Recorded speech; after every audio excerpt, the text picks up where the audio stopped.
এলো, সব বন্ধন আবদ্ধ হয়ে গেল। কংস রাজার ঘুম ভাঙল, খবর পেল অষ্টম পর্বের সন্তান একজন মেয়ে জন্মেছিল। আরো বেশি ফেললেন যে মেয়ে আমাকে মারবে। সঙ্গে সঙ্গে সেই সন্তানকে নিয়ে আছাড় মেরে পাথরে আছাড় মারতে গেছেন। সন্তান আকাশে উড়ে গেল, উড়ে গিয়ে বলছে, ওরে মূর্খ কংস, তোরে বধিকে যে গোকুলে বাড়ি শেষে তোকে যে বধ করবে সেই গোকুলে বৃদ্ধি পাচ্ছে। কংস শ্রবণ করার ফলে অত্যন্ত ক্রুদ্ধ হয়ে খুঁজতে লাগলেন যে গোকুলে কোন ছেলে আমাকে মারবে। আর এদিকে কংস এখন উপায় একটু কি করার আছে। আমরা দেখি আগে নন্দ বাবার ঘরে কি হচ্ছে, তারপরে কংসের দিকে আওয়াজ যায়। কংস তারপরে কিভাবে তাকে শুনবো। তো নন্দ বাবার ঘরে কি হলো, সকাল হয়েছে। নন্দরাজ সকালে ঘুম থেকে উঠেছেন, উঠে যমুনায় স্নান করতে গেছে।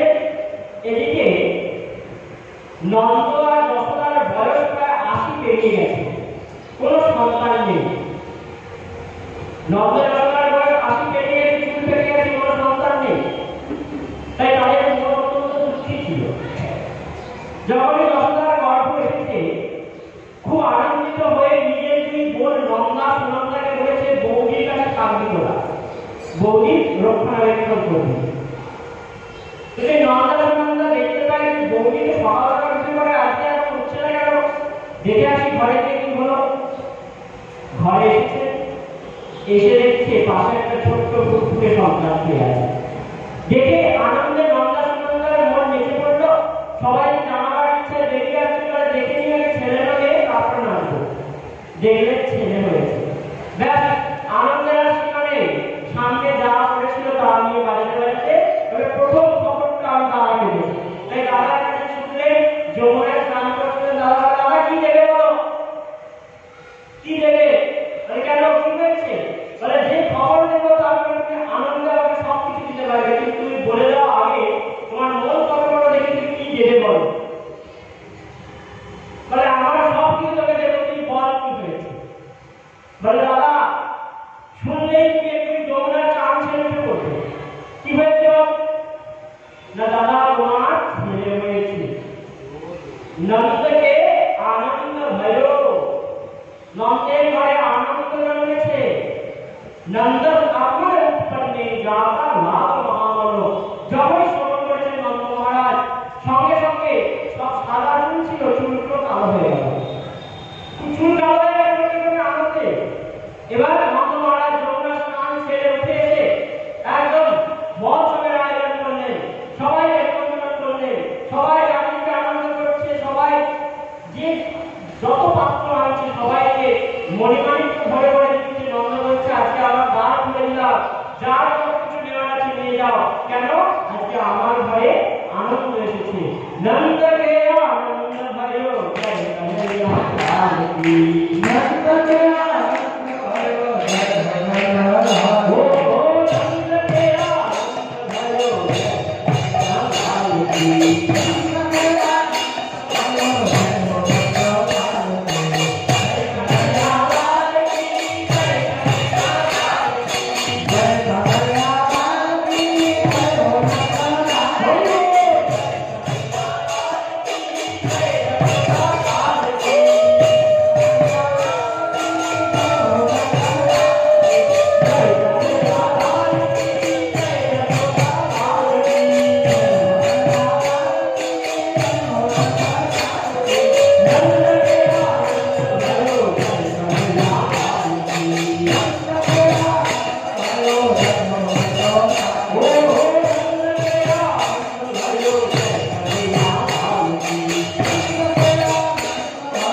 तो सुना कि नंद के आनंद भयो। मैंने तो इतना भी सुन लिया कि रात में छोरी भयो और सुबह में हो गए छोरा। रात में लेकिन ये हुए तो सकाल चले हुए थे। अरे ये लोग अद्भुत घटना हो गए। कभी तूने सुनी ऐसी घटना? যখন বলছে ছবিদের মধ্যে আলোচনা হচ্ছে, সবাই যাচ্ছে নন্দালয়ের দিকে। এক বুড়ি খাটে পড়েছিল, উঠতে পারে না। ফোলা বুড়ি বলছে, কোথায় যাচ্ছিস? সবাই বলছে আজকে নন্দের ঘরে আনন্দ রয়েছে, সেখানে যাচ্ছি। নন্দের ঘরে আনন্দ রয়েছে, সেখানে যাচ্ছি আনন্দ করতে। বললাম আনন্দ করতে যাচ্ছি, শুনেছি নাকি ছেলেটা অত্যন্ত চমৎকারী ছেলে, জন্মেছিল মেয়ে হয়ে গেছে ছেলে, অত্যন্ত চমৎকারী ছেলে। সবার মনে আনন্দ। আসার পরেই নন্দঘর চুল কালো হলো, কালো করে দিয়েছে। কোন রকম কালার ব্যবহার করতে হয়নি, কোন রকম মেকআপ করতে হয়নি, তার আগে চুল কালো। এরকম চমৎকারী ছেলে দেখা যায়নি বাবা। যখন শুনেছে বুড়ি বলছে মনে মনে যে দেখি কতটা চমৎকারী। আমার মতো বুড়ি যে খাটে শুয়ে আছে তাকে যদি তুলে দিতে পারে তাহলে বুঝবো চমৎকার। তো সবাই গেল। বুড়ি যেগুলো সত্যিকার নিজেরা উঠতে যাচ্ছে, বল পেয়েছে শরীরে। বুড়ি উঠে পড়েছে, উঠে লাঠিতে ভর দিয়ে দিয়ে কোনো ক্রমে গেছে নন্দালয়। দেখছে ভর পুরো ভর্তি, উঠোন পুরো ভর্তি, চারিদিকে লোক, লোকের লোকারণ্য জানি। সবাই আনন্দ করছে, নন্দঘর নাচছে আনন্দে। নন্দ গয়া নন্দ भयो জয় কনৈয়া লাল কি, নন্দ গয়া জয় কনৈয়া লাল কি, নন্দ भयो জয় কনৈয়া, নন্দ গয়া নন্দ भयो জয় কনৈয়া লাল কি, নন্দ গয়া নন্দ भयो জয়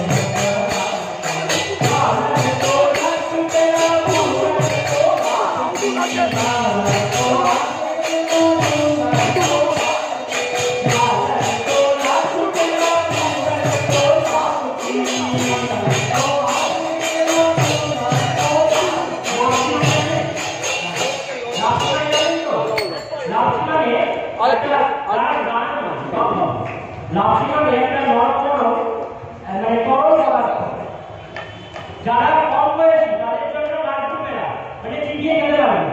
যাদের দাম নেই তারা কি করবে? তারা ঘুটে খাবে। এবার নন্দঘর নাচছে, নন্দ গয়া নন্দ भयो জয় কনৈয়া লাল কি, নন্দ গয়া भयो জয় কনৈয়া, নন্দ গয়া নন্দ भयो জয় কনৈয়া লাল কি,